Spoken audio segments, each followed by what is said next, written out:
நண்பர்களுக்கு வணக்கம். இன்றைக்கி நம்ம வீட்டில் இருக்கிற பொருளை வச்சே சுலபமான முறையில் ஐஸ்கிரீம் வந்துட்டு எப்படி செய்யுதுன்னு பார்க்கலாம். நான் வந்துட்டு 1/2 லிட்டர் வந்துட்டு பால் எடுத்துருக்கேன். பாருங்கள், ஃபுல் க்ரீம் மில்க் எடுத்திருக்கேன்.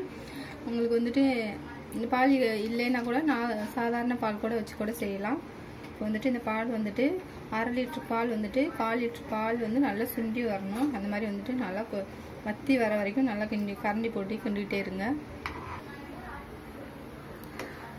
இந்த மாதிரி அகலமான பாத்திரமா நான்ஸ்டிக்காக இருந்தால் எடுத்துக்கோங்க, இல்லைன்னா கனமான பாத்திரமா அடிக்கனமான பாத்திரமா வந்து எடுத்துக்கலாம். இப்போ வந்துட்டு நல்லா சுண்டி வரட்டும். பாருங்க, நல்லா திக்காயிடுச்சு. இப்போ வந்துட்டு 1 ஸ்பூன் கிட்ட வெனிலா எசன்ஸ் சேர்த்துட்டு ஆஃப் பண்ணிடலாம். உங்கள்கிட்ட அப்படி இல்லைன்னா நீங்கள் ஏலக்காய் தூள் கூட சேர்த்துக்கலாம். நல்லா இந்த மாதிரி கிளறி விட்டுருங்க. பாருங்க, நான் வந்துட்டு 2 முட்டையோட மஞ்சள் கரு மட்டும் நான் வந்து எடுத்திருக்கேன். வெள்ளைக்கரு வந்து நடக்கல. இது கூட வந்துட்டு சர்க்கரை வந்து சேர்த்துக்கிறேன். 200 சர்க்கரை இருக்கும். இது வந்துட்டு நல்லா இந்த மாதிரி நல்லா மிக்ஸ் பண்ணி சேர்த்துக்கோங்க. பாருங்க, இது வந்துட்டு நல்லா கலந்தாச்சு. இப்போ வந்துட்டு பாதி பால் வந்துட்டு இது கூட வந்துட்டு சேர்த்து நல்லா கலந்துக்கலாம்.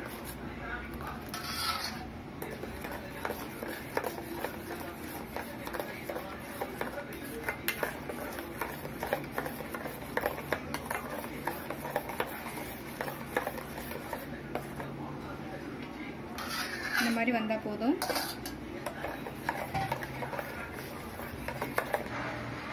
பாருங்க, அதே பாத்திரம் தான் நான் வந்துட்டு இது கலந்து வச்சுருக்க முட்டை வந்துட்டு இது கூட சேர்த்துக்கிறேன்.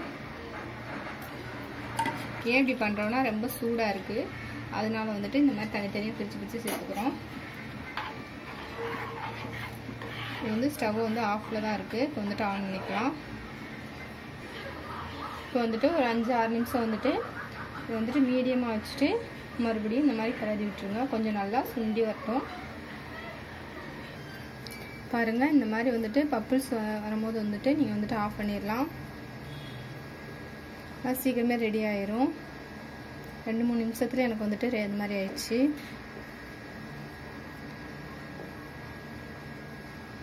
இதில் வந்துட்டு பால் வந்துட்டு வடிகட்டெல்லாம் தேவையில்லை. ஏன்னா நம்ம வந்துட்டு மிக்ஸி ஜாரில் போட்டு அடிக்கும் போது எல்லாம் நல்லா அரைஞ்சிடும். அதனால் வந்துட்டு நான் அப்படியே தான் சேர்த்துருக்கேன். இப்போ வந்துட்டு ஆஃப் பண்ணிடலாம்.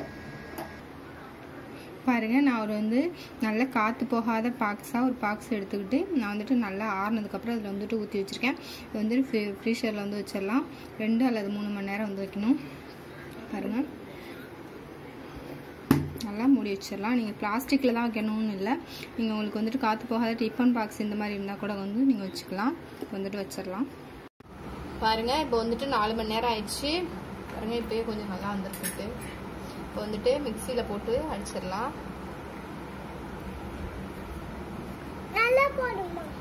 சரிங்க.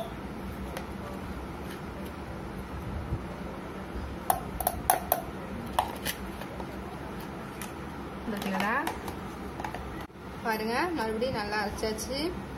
அரைச்சி மறுபடியும் இதிலே போட்டு மூடி வச்சிடலாம்.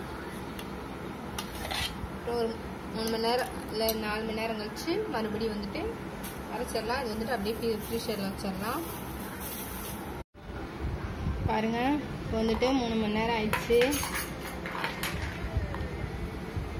ஓரளவுக்கு வந்துருக்கு. பாருங்க, இப்போ வந்துட்டு மறுபடியும் போட்டு ரெடி அடிச்சிடலாம்.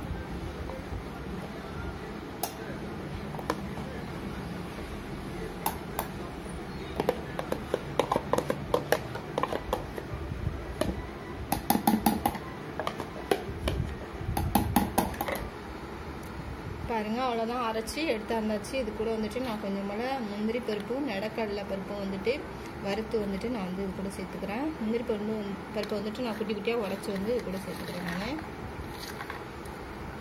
சேர்த்துட்டு நல்லா மிக்ஸ் பண்ணிட்டு மறுபடியும் ஒரு 3 மணி நேரம் ஃப்ரீசரில் வச்சிடலாம். எனக்கு அவ்வளோதான், ஐஸ்கிரீம் ரெடி ஆகிடும். வந்துட்டு முடிச்சு. பாருங்கள், எவ்வளோ நல்லா வந்திருக்குன்னு. நல்லா கட்டியாக இருக்குது. நான் வந்துட்டு எப்போவுமே 2 வாட்டை தான் அரைப்பேன். இது வந்துட்டு இது மாதிரி குழிக்கரண்டி இருந்தால் வச்சு வந்து எடுத்துக்கலாம். பாருங்கள், அவ்வளோதான். இந்த பதிவு உங்களுக்கு பிடிச்சிருந்ததுன்னா லைக் பண்ணுங்கள், கமெண்ட் பண்ணுங்கள். என்னோட பதிவை தொடர்ந்து பார்க்கணும்னு வச்சிங்கன்னா சப்ஸ்கிரைப் பண்ணுங்கள். இந்த பதிவை முழுமையாக பார்த்தவங்களுக்கு ரொம்ப ரொம்ப நன்றி.